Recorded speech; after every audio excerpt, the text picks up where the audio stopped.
Kərbəla şəhidləri 2-ci hissə. Həbib İbn Müzahir. Kufə sakini olan Həbib İbn Müzahir Bəni Əsəd qəbiləsinə mənsub idi. Bəni Əsəd Aşuradan sonra şəhidləri qüsl kəfən edib dəfn eləyən qəbilədir. Peyğəmbər Salavatullahın səhabəsi və Quran hafizi olan Həbib Həzrət Əli əleyhissalamın da ən yaxın dostlarından idi. İmam Əlinin xəlifəliyi dövründə baş verən bütün döyüşlərdə iştirak etmişdir. Həbib Aşuradan öncə öz qəbiləsindən 90 nəfərlik könüllü toplamışdır. Kərbəlaya çatmamış, vali onların qarşısını kəsmiş və könüllülər gecə basqın ediləcəyindən ehtiyatlanaraq evlərinə qayıtmışdılar.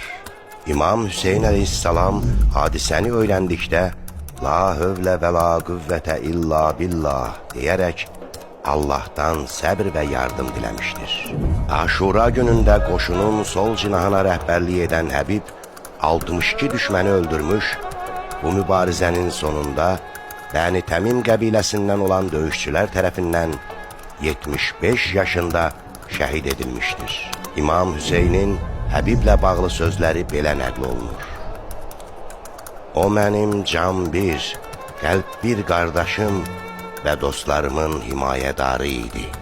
Həbib İbn Müzahirin qəbri İmam Hüseyin əleyhissalamın hərəmində, imamın mübarək qəbrinin yaxınlığındadır.